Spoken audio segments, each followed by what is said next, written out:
Saludos y bienvenidos y bienvenidas de vuelta a Guilt Free, el podcast de gustos no tan culposos, donde hablaremos sobre esas canciones que son consideradas como guilty pleasures o gustos culposos, con el fin de dejar atrás esas ideas de que debería darte pena escuchar a tal artista o tal canción.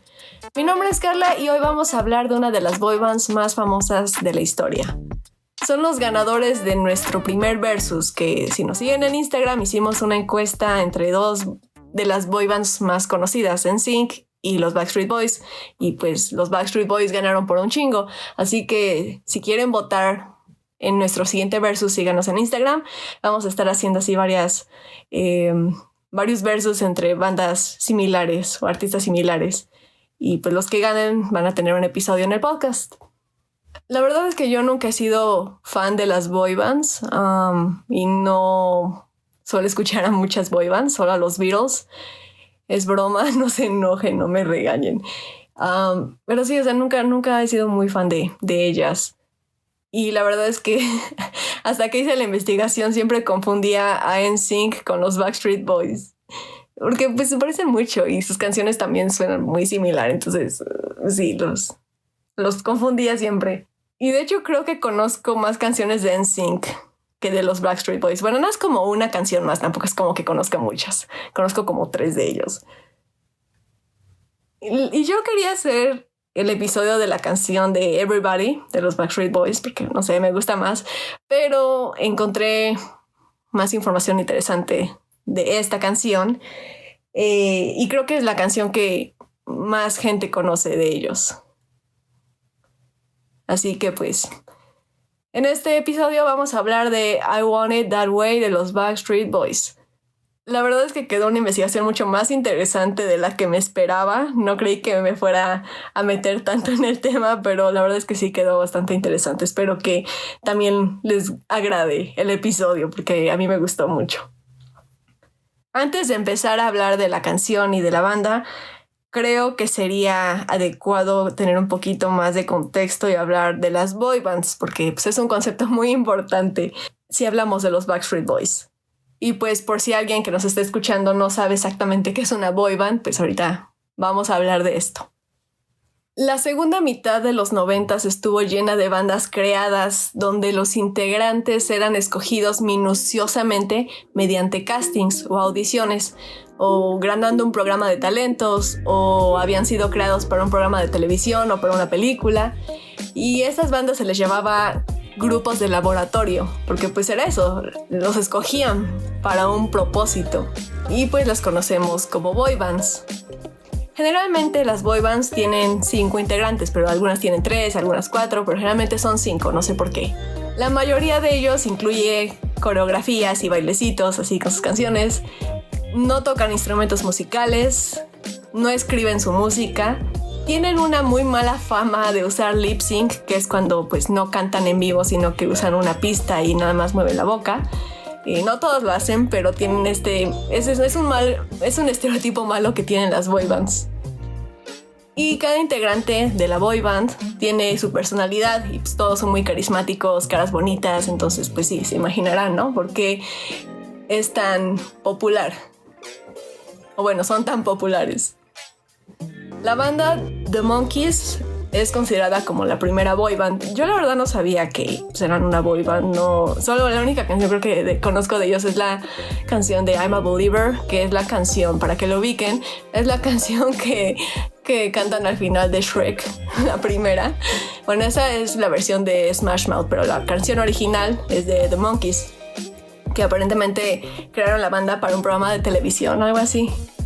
Algunas de las boy bands más conocidas son Big Time Rush, los Jonas Brothers, Il Divo, Magneto, Boyz II Men, 5 Seconds of Summer, los Jackson 5 y Menudo. Y no solo se creaban este tipo de bandas con chicos, sino que también, por ejemplo, las Spice Girls o Innocence, que es donde estaba Britney Spears al principio, pero se salió, entonces pues no cuenta mucho, pero estuvo ahí por un tiempo.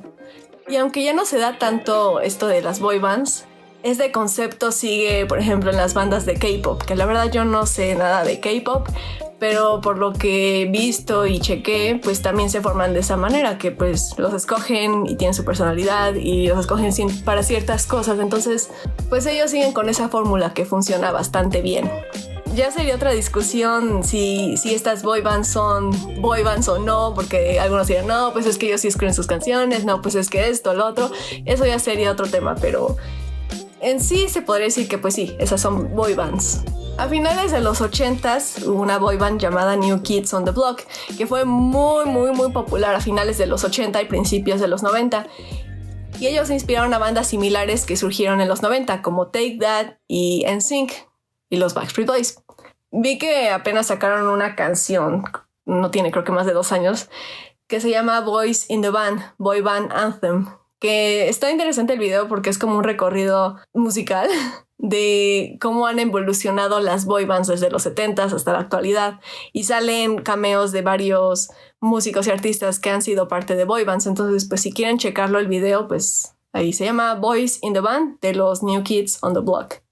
Y ahora sí, ya hablando de los Backstreet Boys son una boy band estadounidense conformada por AJ McLean, Howie Dorough, Nick Carter, Kevin Richardson y Ryan Littrell. No sé si pronuncié bien algunos de esos apellidos, perdón si no. Los Backstreet Boys se formaron casi de manera accidental en Orlando, Florida. Orlando era el lugar perfecto para hacer las boy bands porque había muchos chicos que iban a Disney a buscar trabajo como personajes en parques temáticos porque cantaban y bailaban. Entonces buscaban trabajo ahí y también pues para buscar hacerse famosos. Lou Pearlman, que recuerden este nombre porque va a ser muy importante más adelante en la historia, era un productor millonario que buscaba formar una boy band de 7 miembros originalmente. Ya después pasaron una que otra cosa y dijo, no va a funcionar de 7, son un chingo, mejor de 5. Entonces, originalmente quería una de 7, ¿no? Y hizo un casting para buscar a los miembros. Al parecer, uno de los miembros de NSYNC, Chris Kirkpatrick, audicionó para ser parte de los Backstreet Boys, pero no quedó. Entonces, pues se fue a NSYNC. Durante todo el episodio voy a estarlos mencionando a cada rato a los integrantes de los Backstreet Boys. La verdad es que sigo sin diferenciarlos todavía, a pesar de estarlos viendo y leyendo un buen de cosas. Y durante toda la semana que hice la investigación, sigo sin diferenciarlos. Pero para no hacerlo tan complicado y largo, voy a mencionarlos solo por su primer nombre sin apellidos. Entonces, AJ y Nick audicionaron cuando Lou pues hizo el casting. Howie ya había conocido anteriormente a Lou en otra ocasión. Y estaban ellos 3 y otros 3 chicos que habían como que quedado seleccionados. Supuestamente la historia más conocida es que los Backstreet Boys se llaman así porque los jóvenes de ese entonces se reunían en un mercado de pulgas de Orlando llamado Orlando's Backstreet Market. Pero al parecer no es real la historia. Es la historia más conocida detrás del nombre, pero aparentemente no es real. Al parecer fue idea del equipo directivo de los Backstreet Boys y probablemente ni siquiera existió el mercado este. Simplemente sonaba chido y ya, por eso les pusieron así. Entonces estaban AJ, Nick, Howie y otros 3 chicos. Todos esos chicos eran Burke y Charles. Burke se salió, no se sabe bien por qué, pero al parecer hubo problemas entre sus mamás o no sé, porque también hay que tener en cuenta que esos chicos estaban muy morritos, o sea, la mayoría no era mayor de edad. Entonces, no sé qué hubo problemas entre ellos y entonces salió el del grupo. Y Charles no quedaba con los demás, como que sus armonías o algo así no sonaban tan bien. Entonces, Lou le dio la oportunidad para estar en NSYNC antes de que tuviera este nombre siquiera. Pero pues como ni siquiera tenía un nombre ni nada, pues el chavo dijo, no, pues mejor me voy. Entonces se salió. El chofer de Lou conocía a alguien que conocía a Kevin, que en ese momento ya trabajaba en Disney. Entonces por un tiempo solo estaban Sam, Howie, AJ, Nick y Kevin. Al final Sam no quiso que usaran una canción que él había escrito y creía que el grupo no iba a tener éxito. Creo que siempre pasa esto, ¿no? Que hay un integrante que cree que la banda no va para ningún lado y se sale y después se arrepiente. Entonces pues ya quedaron nada más ellos 4. Hicieron muchas audiciones para buscar un 5º miembro Y entonces Kevin sugirió a su primo Brian. Y así es como el 20 de abril de 1993 se creó oficialmente el grupo como lo conocemos ahora. Como les mencioné, pues sí estaban bien morritos, la verdad. El más chico, que era Nick, tenía 13 años nada más. Y el más grande, Kevin, tenía 22. Entonces, la verdad es que sí era bastante la diferencia. Cuando los ves como que, según yo, se veían todos de la misma edad, pero pues al parecer no, eran 10 años de diferencia. Pero sí, o sea, estaban pues muy chiquitos todos. El año siguiente comenzaron a tener presentaciones en centros comerciales, en parques temáticos y en escuelas, hasta que llamaron la atención de un sello musical con el que firmaron un contrato en 1994. En 1995 lanzaron la canción We've Got It Going On, y el tema no tuvo demasiado éxito en Estados Unidos, pero sí en Europa, por lo que se enfocaron a promocionar el disco ahí. En 1996 lanzaron su disco debut, Backstreet Boys, que fue muy exitoso.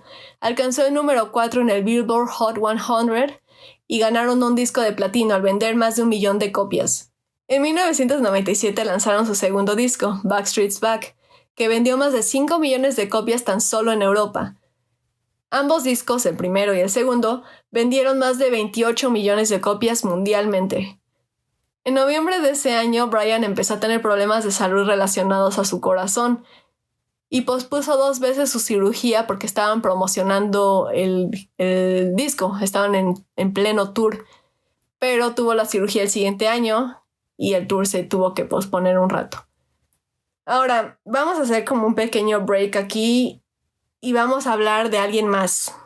No nos vamos a enfocar en los Backstreet Boys, que sí, obviamente tiene que ver, por eso lo estoy mencionando, pero creo que fue un capítulo importante en la historia de la banda.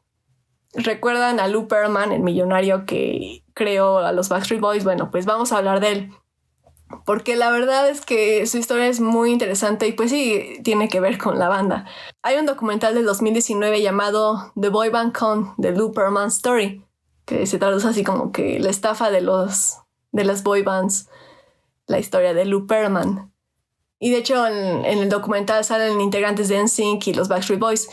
Los entrevistados en el documental comentan que Lou era como un niño grande, o sea, era una persona muy simpática y muy agradable y a todo el mundo le caía bien. Como dirían por ahí, tenía mucha labia. Y no era por su apariencia, no era como que, ay, pues es que estaba muy guapo y por eso todo el mundo le cayó bien. No, o sea, era simplemente porque tenía una personalidad muy alegre. Entonces, Lou se hizo famoso después de ingresar en la industria de la aviación, donde lo que hacía básicamente era adornar jets de lujo que le rentaba a artistas. Uno de esos artistas fueron los New Kids on the Block, los que mencioné al principio, que fueron una boy band bien exitosa en los 80s, finales de los 80s. Y él no entendía cómo es que unos chicos de su edad podían pagar un avión como el suyo. Y fue entonces que tuvo esta brillante idea y se dio cuenta de que estaba en la industria incorrecta. Entonces pues dije, no, pues ya vi que esos morritos nada más por estar bonitos y cantar bonito pues ganan millones de dólares. Entonces debería hacer lo mismo, ¿por qué no formo mi propia banda? Entonces formó a los Backstreet Boys y también formó a NSYNC. A los Backstreet en el 93 y a NSYNC en el 95. Lou les daba un chingo de dinero para que ellos no se estuvieran preocupando por la escuela, por el trabajo, y aparte de eso les daba tutores y lecciones de baile y canto. Y pues todos los integrantes mencionan que sí trabajaban mucho, sí se esforzaban mucho, pero se la pasaban bien porque al final del día estaban haciendo lo que querían, que era pues estar en una banda, cantar. Muchos de los integrantes no tenían una figura paterna. Y pues obviamente Lou hizo de esa figura, se hizo como su padre y a muchos le decían Papa Lou o algo así. Entonces pues obviamente por estos problemas de daddy issues vieron en Lou un padre y le tuvieron mucha confianza desde el principio. Le confiaban muchas cosas. Ya más adelante en el documental como que hablan de la infancia de Lou y el por qué actuaba de esa manera. Y básicamente Lou solo quería pertenecer, quería que la gente lo quisiera. No tuvo una mala infancia, pero era como muy... Era una persona que no tenía muchos amigos, era muy solitario. Y como era gordito, pues como que eso también afectaba en su autoestima. Pero desde niño, o sea, tenía una mente era muy inteligente porque sabía sacarle provecho a las cosas y tenía una mente de emprendedor. Y una parte que sí estuvo así como que muy triste, porque una amiga de su infancia comenta que Lou le llegó a decir que cuando creciera iba a ser rico, iba a ser muy famoso, porque así la gente lo iba a querer. Y yo, Entonces, pues eso explica mucho de las cosas que hizo, ¿no? Entonces, pues ya regresando a cuando hizo sus banditas de chicos, cuando NSYNC empezó a tener fama, los dos grupos, los Backstreet Boys y NSYNC, porque creo que todo el mundo sabe que había como una cierta rivalidad entre estas dos bandas, ¿no? Y sí, los miembros que salen en el documental comentan que no se caían bien, pero no era por algo que ellos hubieran hecho, sino porque Lou los ponía en su contra. Como que llegaba con los Backstreet Boys y les decía así como que, ay, no se imaginan que hicieron NSYNC ahora. Y luego iba con NSYNC y les decía, ay, adivinen qué me hicieron los Backstreet Boys. Entonces, como que les metía ahí ideas en la cabeza y pues ellos obviamente por eso no se caían bien. Y si lo piensan desde una perspectiva poco empática y solo con el propósito de ganar dinero, pues era una idea brillante. Y también como que hacían mucho la referencia o la comparación entre Pepsi y Coca-Cola, que decía Lou así como de, ay, pues es que son lo mismo pero diferente, entonces imagínate tener las dos cosas tú. Pues te haces millonario. Entonces era lo mismo con ellos, los veía como productos casi.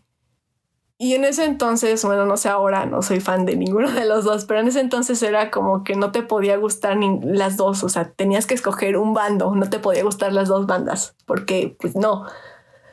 NSYNC ya llevaba como 3 años en tour sin parar ni días libres, así trabajando un chingo, y ya por fin un día les dijo que iban a cenar porque a Lou le gustaba llevar a los chicos a restaurantes bien lujosos y a cenas muy caras.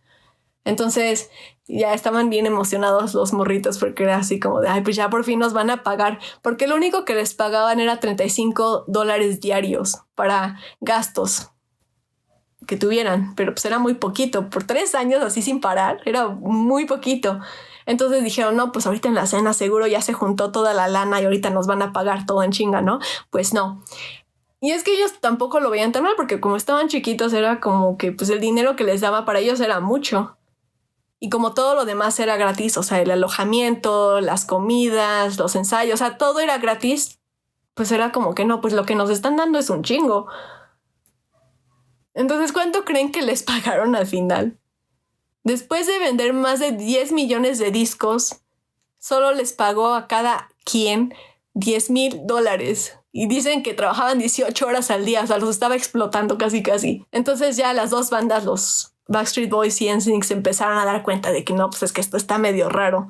Le llevaron el contrato a otros abogados y todos les decían que los habían chingado, que esos eran los peores contratos que habían visto en la historia de la música. Y Lou era muy inteligente, como les digo. Lo que hacía era poner en el contrato que él era el 6º miembro de los grupos. Y se excusaba diciendo que estaban tan endeudados que tendría que pasar mucho más tiempo para que pudiera empezar a pagarles lo que en verdad ganaban. Entonces fue cuando se dieron cuenta que todas las cenas, todos los lujos que Lou les daba, que creían que era por parte de él, en realidad eran de su propio dinero, de ahí lo sacaba. Entonces Brian de los Backstreet Boys fue el primero en decirle a los demás que quería demandarlo. Y pues sí, o sea, como que todos los integrantes, o sea, tanto NSYNC como los Backstreet Boys estaban devastados porque, como les mencioné, lo veían como una figura paterna, como un amigo muy cercano y no podían creer que él les hubiera hecho algo tan feo. De 1993 a 1997, Lou había tomado $10 millones y solo le dio a la banda 300,000. Y él en verdad en su cabeza, o sea, él creía que tenía derecho a todo eso porque sin él no serían nada ellos. Y cuentan que a partir de ahí ya fue como que un cambio de actitud completa de su parte. Ya parecía otra persona, ya no era la misma persona alegre que siempre veían. O sea, en verdad los veía y hasta les daba miedo y tristeza ver que los viera así, o sea, ver cómo había pasado de, ay, sí, los quiero mucho, les voy a dar todo, les voy a consentir, ya ni me hablen, no se me acerquen. Y aparte de pues que estaban bien chiquitos, no sabían nada de esto, realmente solo tenían 2 opciones: o quedarse con él, sufrir sus abusos y todo eso, o de plano perder todo lo que habían hecho hasta ahora. NSYNC, por suerte, encontró un hueco en el contrato para poder anularlo. Pero cuando Lou se enteró de esto, los demandó. Y en octubre de 1999 fueron a juicio, donde él básicamente decía que él era dueño del nombre, no se lo podían quitar. Fue una demanda de $150 millones, pero pudieron anular el contrato. Y me enteré de que la canción de Bye Bye Bye, que es una de las 3 canciones que conozco de NSYNC, aparentemente la escribieron para él o por él. Y pues sí, ahora si ven la letra, pues tiene sentido. Los Backstreet Boys lo demandaron en el 98 y lo que ellos hicieron fue llegar a un acuerdo, le hicieron un cheque y pudieron librarse de él. Y ya. El cheque fue por $16.5 millones. Y estuvo cagado porque como que eran puras demandas en todos lados. O sea, uno de los abogados que ayudó a Lou en el juicio comentó que nunca le pagaron, entonces también lo demandaron a él. Ya no sé qué pasó con esa demanda, pero también lo demandaron. Entonces Lou, pues ya después de perder a las 2 bandas que había hecho, creó otras boy bands, incluida una de chicas, algo así como las Spice Girls.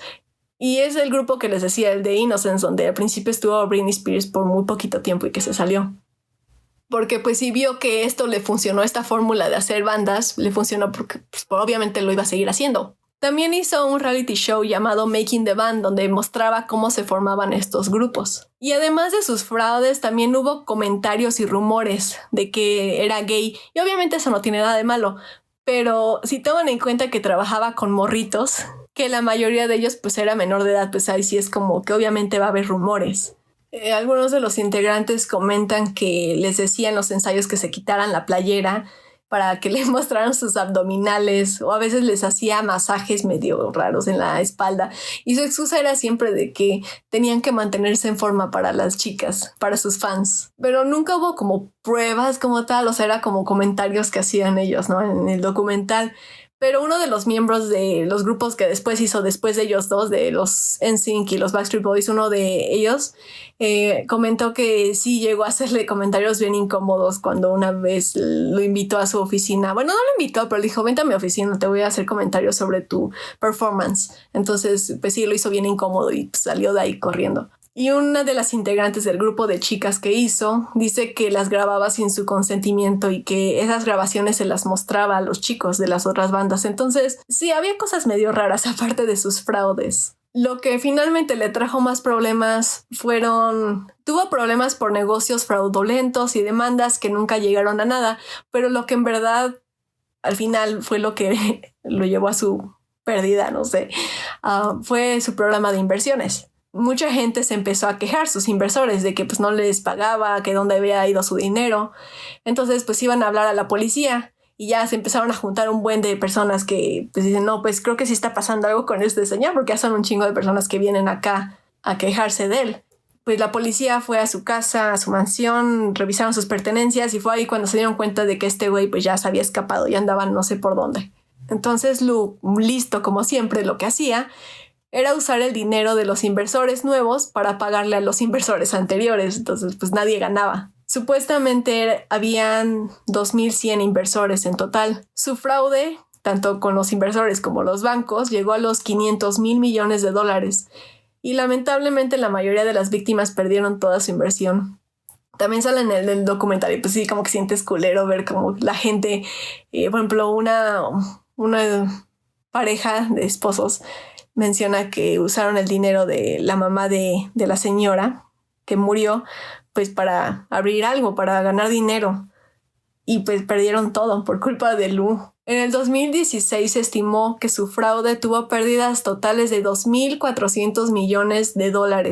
En el 2007 había un blog que no recuerdo exactamente, la verdad, porque eran muchos datos, pero era una señora que estaba, creo que en la policía o algo así metida, que tenía un blog donde la gente le mandaba tips así como de, pues no, pues yo vi a Lou en este lado o yo vi a Lou en tal país. Entonces en el 2007 un lector le dijo que lo había visto en la playa de Bali y ahí pues ya fue la policía y sí, la verdad creían que no lo iban a encontrar, pero pues sí, estaba ahí cenando, desayunando, no sé, comiendo como si nada y lo pudieron arrestar. Ya en la corte Lou se declaró culpable y en el 2008 le dieron la sentencia máxima de 25 años.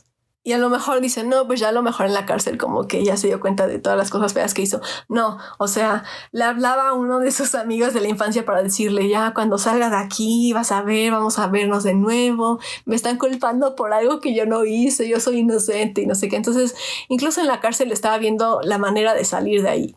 Pero pues obviamente no lo logró porque en el 2016 murió ahí mismo en la cárcel a causa de un paro cardiorrespiratorio.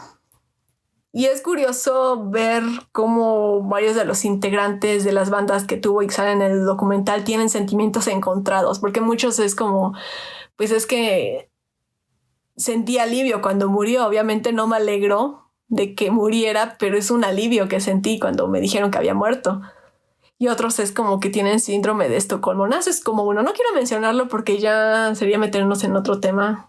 Pero al parecer esta persona por sí ya tiene como que problemas con drogas y psicológicos. Entonces se ve que sí tiene síndrome de Estocolmo con este señor porque durante todo el documental lo defiende y es como que ¿por qué dicen esas estupideces? Lu nunca haría algo así, no sé qué. Entonces sí, está interesante ver como las reacciones de todos los integrantes, pero la mayoría dice que pues sí, al final pagó por las cosas que hizo. Y así es como termina la historia de Lou Pearlman. Si tienen tiempo libre y quieren ver el documental, pueden verlo en YouTube gratis. Yo lo vi ahí. Y me gustó, estuvo interesante, la verdad. Me desvié un poco hablando de Lou, pero siento que pues era importante en la historia de los Backstreet Boys. Pero ya vamos a regresar así con la banda. En medio de esta demanda que tuvieron con Lou, los Backstreet Boys comenzaron a grabar su tercer disco. Y pues este disco incluye la canción I Want It That Way. Esta canción fue escrita por Max Martin y Andreas Karlsson y es una de sus canciones más famosas, si no es que la más famosa, por eso la escogí también. Entonces vamos a hablar de cómo es que surgió esta canción, de dónde salió o por qué. Cuando los Backstreet Boys estaban haciendo el tour para promocionar su primer disco, en el 96, pues estuvieron dando conciertos en Europa porque era, como les dije, donde tenían más éxito en ese entonces, cuando empezaron. En uno de esos conciertos estaba Andreas Karlsson, un joven cantante sueco que había sido elegido como telonero en su concierto en Suecia, reemplazando de último momento a Peter Andre. Pues Karlsson se presentó solamente con su voz y su guitarra y comenta que ni siquiera podía escucharse a sí mismo cantar porque había tantos gritos de las chicas y los fans que esperaban a los Backstreet Boys que ni siquiera podía escucharse a sí mismo cantar. Y veía que cuando ellos salieron al escenario había chicas que se desmayaban. Entonces fue en ese momento que pensó que su carrera como artista no iba a tener éxito porque nunca iba a poder competir con una banda como los Backstreet Boys, nunca iba a llegar a ese nivel. Entonces, no sé, personalmente creo que no es una buena razón, pero bueno, ¿quién soy yo para juzgar? Entonces fue que decidió terminar su carrera como solista y se unió al grupo de compositores en Estocolmo de la banda, porque tenían un grupo de compositores, porque son una boy band. Comenzó a escribir canciones para otros artistas bajo el cuidado del principal responsable del sonido de los Backstreet Boys, Max Martin, quien había trabajado en sus primeros 2 discos. Investigué estos 2 compositores porque aparentemente han escrito un chingo de canciones bien conocidas, muy exitosas, y se me hizo interesante para que también tengamos como una idea de por qué eran tan importantes para los Backstreet Boys. Max Martin participó como compositor en canciones como It's My Life de Bon Jovi, Since You've Been Gone de Kelly Clarkson, I Kissed a Girl de Katy Perry, Blank Space de Taylor Swift, I Can Feel My Face de The Weeknd, o sea, canciones que todo el mundo conoce. Su nombre figura en 21 canciones que llegaron al Billboard Hot 100, lo que lo convierte en el tercer compositor con más sencillos en dicha lista, solo por detrás de Paul McCartney con 32 canciones y John Lennon con 26 canciones. Además, un total de 54 canciones coescritas por él han ingresado en el top 10, un récord que lo pone por encima de Madonna, Elvis Presley y los Beatles. Un día, Martin y Karlsson estaban trabajando en el estudio junto con otro productor, Dennis Pop, cuando llegó la noche y decidieron continuar al día siguiente. Martin y Karlsson compartieron un taxi y se dieron cuenta de que vivían a tan solo unos metros de distancia, o sea, vivían en la misma calle. Entonces se empezaron a reunir más seguido para trabajar en letras de canciones. En una de esas reuniones, Martin le dijo a Carlson que tenía una melodía en la cabeza y una frase que no podía sacarse de la cabeza, pero que no sabía cómo continuarla. La frase era "You are my fire, the one desire". Entonces entre los dos siguieron creando la canción y componiéndola. Carlson quería la ayuda de Max con respecto a la letra, no sabía cómo seguirla. Entonces ya la terminaron, lo que sea, pero cuando el sello discográfico la escuchó, por primera vez se dieron cuenta de que iba a ser un éxito, pero no sabían qué pensar de la letra, porque les parecía confusa y poco clara. Creían que era muy abstracto el tema. La realidad es que no era una canción demasiado compleja o con un significado oculto. Simplemente eran dos personas que no sabían mucho inglés. El propio Carlson lo ha admitido y ha dicho, sí, no tiene nada de sentido. Realmente no significa mucho. En ese tiempo había muchas canciones así, por ejemplo la canción de I Do Anything for Love, But I Won't Do That, de Beat Love. Do what? O sea, ¿hacer qué? Fue un título de su tiempo y el sonido de las palabras eran intrigantes. Perdón, no sé hablar. Tratamos de hacerlo una historia, pero todo lo que ellos hicieran era universal, o sea, los Backstreet Boys. Incluso para las personas que no hablaban inglés. Así que se volvió un himno que cualquiera podía cantar. Se volvió una canción misteriosa. La gente buscaba un significado profundo cuando no lo había. Simplemente los versos sonaban bien y fueron escritos por suecos. Entonces, pues básicamente es eso. No sé si muchos ya lo sabían, a lo mejor los que son fans pues ya. Pero los que no, pues básicamente es eso. La canción no tiene un significado muy profundo. Simplemente las personas que lo escribieron eran suecos y no sabían mucho inglés. Y por eso quedó así la canción. Los Backstreet Boys hicieron un video para la canción, pero como los demás no estaban seguros de la letra, llevaron a otro productor famoso, Robert Mudlange, de Suiza a Suecia para que arreglara la letra. Como los otros dos, este productor y compositor británico también ha escrito un chingo de canciones, entonces ha producido discos como Highway to Hell y Back in Black de AC/DC, For the Foreigner, High and Dry de Def Leppard, o sea, artistas pues... Y ha trabajado con otros artistas como Shania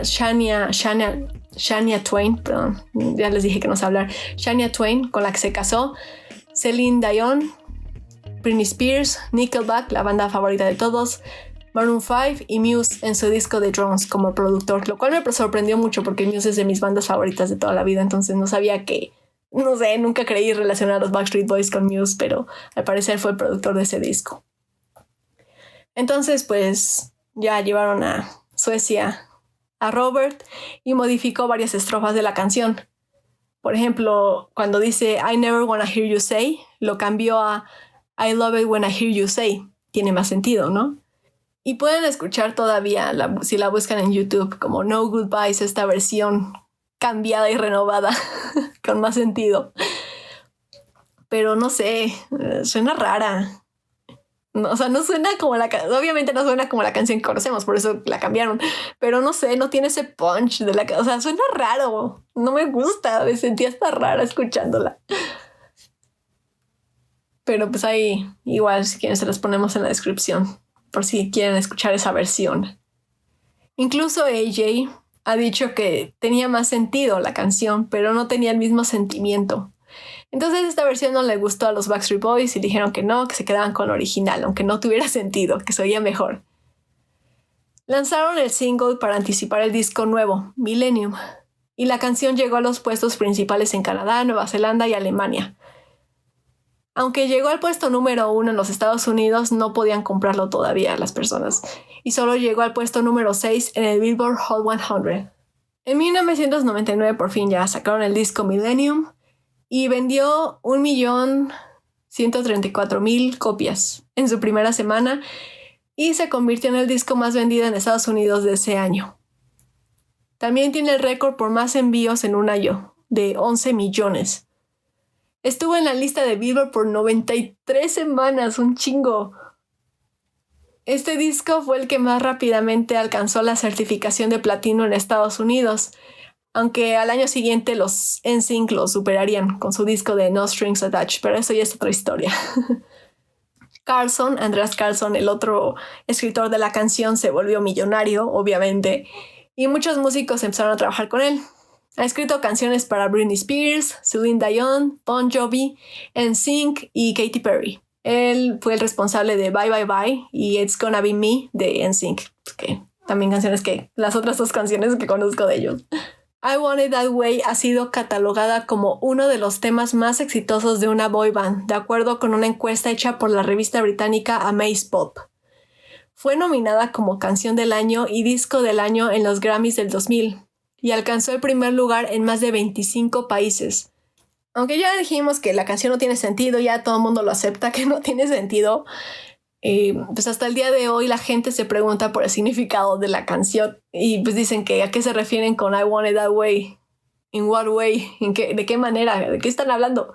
AJ volvió a hablar y en una entrevista dijo que significa lo que cada quien quiera, lo que cada quien interprete y que es una de esas canciones que no necesita significar nada pero que funciona y pues sí, funciona. Más recientemente, los miembros de la banda expresaron su opinión con respecto a esta polémica.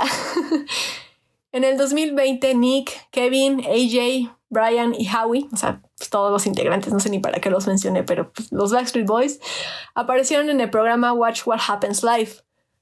En un segmento reciben llamadas de fans y pues, les hacen preguntas y así, ¿no? Entonces una chica les preguntó, en su canción I Want It That Way, ¿por qué dicen I never want to hear you say I want it that way? What way do you not want it to be? ¿De qué manera no quieren? A lo que AJ dice que la canción no tiene sentido. Así tal cual, y pues no tiene sentido. Y también mencionan la otra versión que se creó. Y dicen que qué bueno que al final no escogieron la versión nueva, porque pues aunque tiene más sentido, probablemente no hubiera tenido el mismo éxito. El 12 de abril de 1999 lanzaron el video oficial para la canción I Want It That Way, que se convirtió en una referencia para la cultura de los boy bands. El video fue dirigido por Wayne Isham en Los Ángeles, California.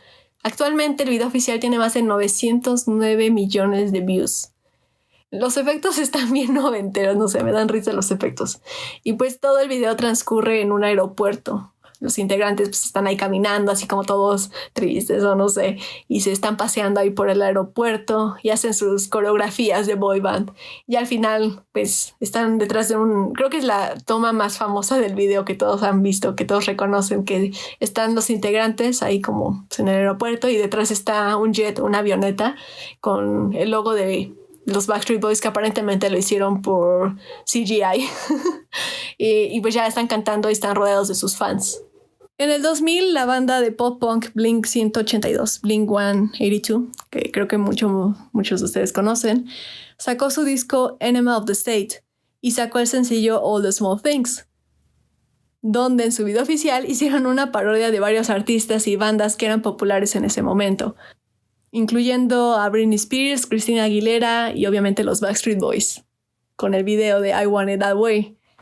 Entonces en su video Blink tiene escenas donde tienen un avión detrás así con su logo y están en el aeropuerto y también según tienen sus como trajecitos blancos, así como los Backstreet Boys y sus fans, y está chistoso. En una entrevista, Mark Hoppus dijo que después de ver el video le dijo al director que lo dirigió el video que a nadie le iba a gustar. Y comenta que no tenía ninguna referencia porque no había visto ninguno de los videos que parodian. Y que conoció a su esposa cuando estaban haciendo el making the video, que era como el behind the scenes del video que estaban grabando y que hasta el día de hoy sigue siendo su esposa. Fun fact. Y pues a la gente le gustó mucho y hasta el día de hoy es uno de sus videos más conocidos y sigue siendo su sencillo más exitoso. En el 2003, Weird Al, que si no lo conocen, pues es un músico estadounidense muy famoso por hacer parodias de canciones famosas. Entonces les cambia la letra y el título. Entonces en el 2003 hizo una canción la canción de los Backstreet Boys de I Want It That Way, llamado eBay, por si lo quieren también escuchar. En el 2018, la serie de comedia Brooklyn Nine-Nine, en su episodio DFW, puso un cold open, que es como, no sé de los términos, o sea, no sé la terminología exacta, pero pues es como esas escenas que ponen luego al principio de un episodio, y que no necesariamente de eso va a tratar todo el episodio, pero es como un mini sketch, por así decirlo, y ya ponen los títulos del programa. Entonces hicieron un cold open donde Jake Peralta, bueno, creo que necesitan contexto porque estoy asumiendo que todos conocen la serie. Si no la han visto, se las recomiendo mucho. A mí me gusta mucho. Es una serie de comedia de Estados Unidos que trata de un departamento de policías.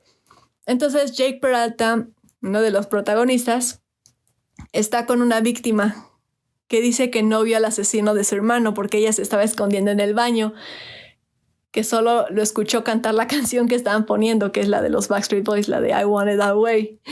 Entonces está el line-up, así como la fila de los sospechosos. Sí, supongo que sí saben a qué me refiero, ¿no? Cuando están enfrente del espejo de doble sentido, que están en una pared pegados todos los sospechosos con pues su información así en un papel, y la víctima va para identificar quién es el que hizo el crimen. Entonces están así los sospechosos y Jake lo que hace pues, es pedirles que canten la canción de los Backstreet Boys y se ponen ahí a cantar. Está muy cagado. Y lo menciono porque creo que mucha gente que no conocía lo mejor de los Backstreet Boys o nunca había escuchado la canción, que yo creo que es muy difícil que no la conozcan, pero pues las generaciones nuevas, como si yo estuviera muy vieja, pero las generaciones nuevas que no la han escuchado pues la conocieron ahí, y de hecho como que volvió a la popularidad la canción. Recuerdo que sí hubo mucho mame con esa escena y pues digo, está muy chida. Entonces si no han visto la serie se las recomiendo mucho.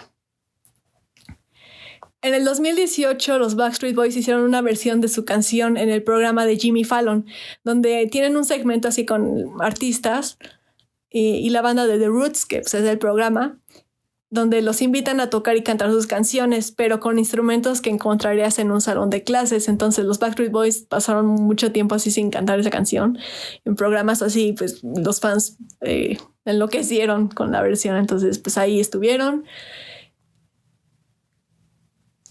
En el 2019, el canal de YouTube llamado Puff Choir es un canal que me gusta mucho porque hagan de cuenta que son de Australia, de Brisbane.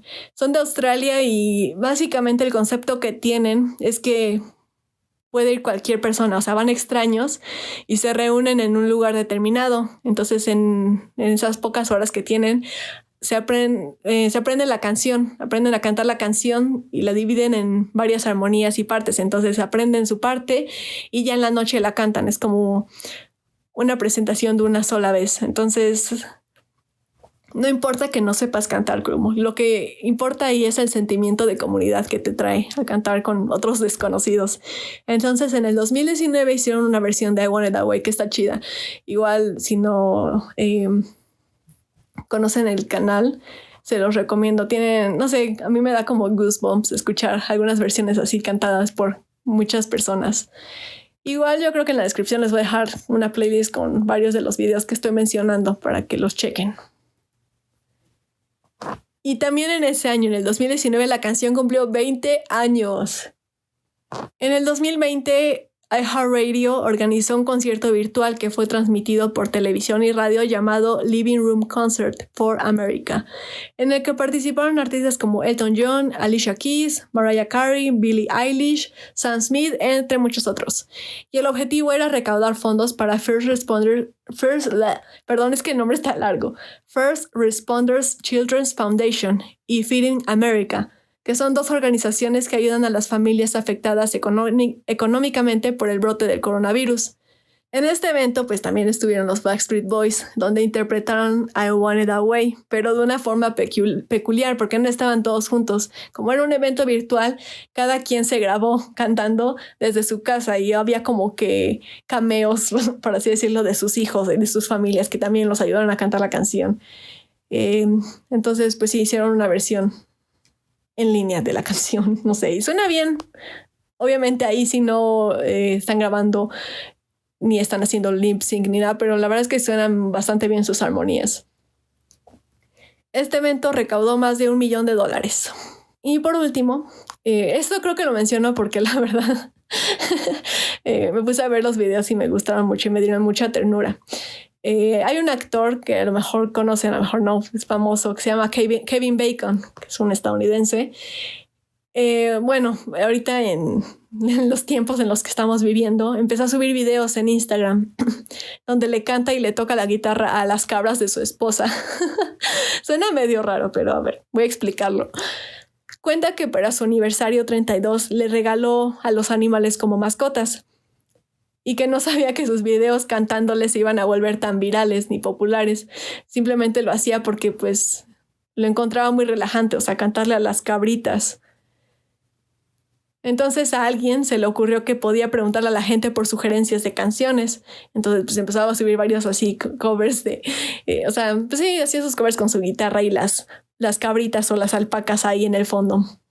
Todo bonito.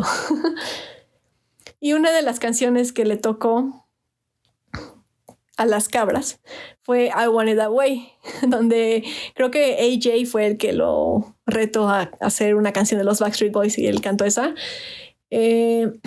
Entonces Kevin y la cuenta de los Backstreet Boys le respondieron a Kevin en su Instagram y en su Instagram, creo. Digo, en su Instagram y en su Twitter respondieron al video. Y Kevin le dijo que le mandara amor a las cabras de su parte. En una entrevista a Kevin le preguntaron cuál era la canción favorita de las cabras y dijo que era Creep de Radiohead, que la encontraron muy tranquilizante. Entonces igual pues, pueden seguir a Kevin Bacon y ver sus covers con cabritas. A quien no le gusta ver animales. Y con esto damos por concluido la parte de la canción. Entonces ya vamos a hablar de qué pasó con los Backstreet Boys después de que lanzaron el disco de Millennium y la canción de I Want It That Way, que creo que ya mencioné un buen de veces.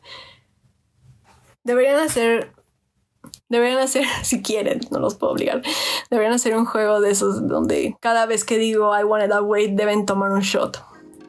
Si alguien lo hace, por favor, dígamelo. Bueno, pues algunos de los Backstreet Boys han tenido, a lo largo de su carrera, han tenido carreras solistas. Por ejemplo, AJ, Nicky, Brian. Pero realmente ninguno de sus proyectos ha tenido el éxito que han tenido con el grupo. Entonces como que se fueron al olvido. En el 2000 sacaron su cuarto disco, Black and Blue. Y en el 2001 tuvieron un break debido a los problemas de adicción que tuvo AJ. Pero regresaron en el 2005 con el disco Never Gone. En el 2006, Kevin dejó la banda después de 13 años para perseguir otros intereses y realmente nunca quisieron reemplazarlo porque decían que iba a ser raro meter a otra persona X ahí en su lugar. Entonces pues ellos siguieron sin él y sacaron 2 discos, Unbreakable del 2007 y This Is Us del 2009. En el 2011 hicieron un supergroup, que es como, si no saben qué es un supergroup, es cuando varios artistas de varias bandas diferentes o grupos diferentes se reúnen y forman un grupo. No sé si me di a explicar. Entonces ellos, los Backstreet Boys, se juntaron con los New Kids on the Block y llamaron, está bien raro, no sé quién pensó que era buena idea nombrar el proyecto así, pero no, su banda se llamaba, voy a decir en español, NKOTBSB, que serán sus iniciales. Y sacaron un disco compilatorio y creo que ahí quedó el proyecto porque ya nunca volvieron a sacar nada ni se volvieron a juntar, pero bueno. En el 2012 Kevin regresó, yay, ya de manera permanente. En el 2013 los Backstreet Boys celebraron su aniversario 20 y sacaron su primer disco independiente llamado In a World Like This. También en ese año tuvieron su estrella en Hollywood, en el Hollywood Walk of Fame. En el 2015 sacaron un documental llamado Show 'Em What You're Made Of, que se llama así por una de sus canciones, que se estrenó en cines y Video On Demand. Y hablan pues desde sus inicios hasta el disco que sacaron en el 2013. Ese documental no lo vi porque la verdad no me llama mucho la atención y no encontré ninguna página confiable para verlo gratis. Así que pues no lo vi. Vi pedacitos, entonces pues sí, trata como, se enfoca obviamente en su carrera, obviamente. Y van como que a lugares en los que estuvieron, que fueron importantes para su carrera. Por ejemplo, en una parte van a la escuela donde estaba Brian, creo, que era el primo de... ya me confundí de nombres, perdón. El que era el primo de uno de ellos. de Kevin, creo. Ajá, sí, ¿no? Era Brian, el primo de Kevin. Y dice que en esa escuela fue cuando le hizo la llamada para avisarle, ¿no? De que, oye, me gustaría que estuvieras con nosotros en los Backstreet Boys. Entonces ahí van y también van al almacén, al warehouse, donde practicaban horas y horas, que dicen que era horrible porque hacía un calor horrible, pero que aún así estaban cantando y bailando porque les enseñaban cómo cantar y bailar sin quedarse sin voz ni aliento. Entonces dicen que pues trabajaban mucho ahí, entonces también van ahí y pues de eso trata el documental. Les digo, no lo vi, la verdad, pero pues si son fans y les gusta la banda, pues creo que sí deberían ver el documental. Está en Amazon Prime, pero no en México, creo que en Estados Unidos, por eso no lo pude ver tampoco. Y en Apple TV creo que lo pueden comprar. Su último disco hasta la fecha es DNA del 2019 y con este disco se convirtieron en la primera boy band que lideró en encabezar las listas de discos en Estados Unidos durante 3 décadas. O sea, desde que empezaron hasta el 2019 estuvieron en las listas, en los primeros lugares en Estados Unidos durante 3 décadas. No cualquiera puede decir eso. Por su aniversario 20 del disco de Millennium y como regalo para sus fans, sacaron una versión nueva de I Want It That Way. Tomen, si están tomando. Llamada I Want It That Way Reimagined, que pues es la misma canción, obviamente con la letra rara, pero es más acústica. Y pues suena bien, pero creo que prefiero el original. No sé, igual creo que no lo mencioné, pero nunca he sido muy fan de esta canción. No sé por qué. Me gusta más la de Everybody, por eso la quería hacer de este episodio, esa canción, pero pues ya, no importa. Tenía que decirlo. A finales del 2020 colaboraron con Britney Spears, que pues también fue una colaboración así como de wow, o sea, para los fans, porque pues Britney Spears también fue un icono de los 90s, como ellos. Entonces, con la canción The Matches de su disco Glory. El disco de Backstreet Boys y Millennium han sido certificados como discos de diamante, siendo una de las pocas bandas con varios discos de diamantes. Y a pesar de estar nominados a los Grammys en varias ocasiones, nunca han ganado uno, curiosamente. Digo, tampoco es como que los Grammys importen para en verdad ver el talento de alguien, pero yo sé, hubiera estado chido después de tantas cosas que ganaron. Algunos de los Backstreet Boys han tenido carreras solistas como AJ y Nicki Bryan, pero realmente ninguno de sus proyectos ha tenido el mismo éxito que ellos han tenido con la banda. Los Backstreet Boys siguen siendo la boy band con más ventas en la historia por más de 130 millones de discos vendidos mundialmente. Son el primer grupo desde Led Zeppelin en lograr que 10 de sus discos alcancen el top 10 en el Billboard 200. ¡Wow! Es un chingo. A pesar de que pues siempre durante toda su carrera como que somos como hermanos, somos unidos, todo muy bonito, todos nos queremos, últimamente ha habido como un beef medio ahí raro. En algún punto sí se dio a conocer que Nick dejó de hablarle a Brian por más de un año después de que Nick sacara su disco como solista en el 2002 porque se enojó con él, pero ya se contentaron y no pasó a más. Pero a principios de este año empezaron a haber problemas, ahora sí, con algunos de los miembros. No quiero hablar mucho de política en el podcast porque ni me interesa y la verdad es que no sé, entonces no voy a hablar de esos temas. Pero, pues a ver, voy a resumir lo que pasó entre ellos.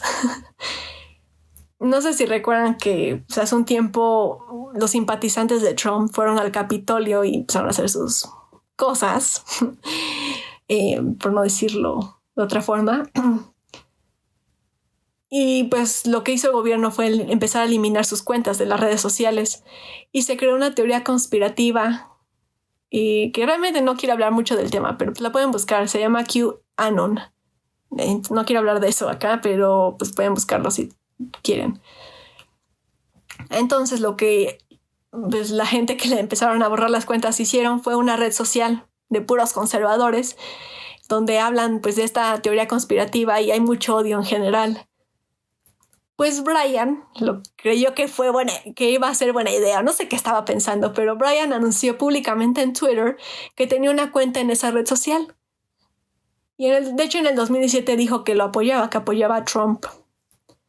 Entonces, unos días después, Kevin compartió un artículo en Twitter llamado "Perdí un amigo por culpa de QAnon". Y no debemos pensar, digo, creo que todo el mundo se imagina a quién se refería. Era como una indirectota con unos emojis de ojos, entonces pues sí, ya se imagina, ¿no? Y ya por su parte, AJ también ha mostrado su apoyo públicamente a Biden. Entonces, como que muchos fans se quedaron así como de...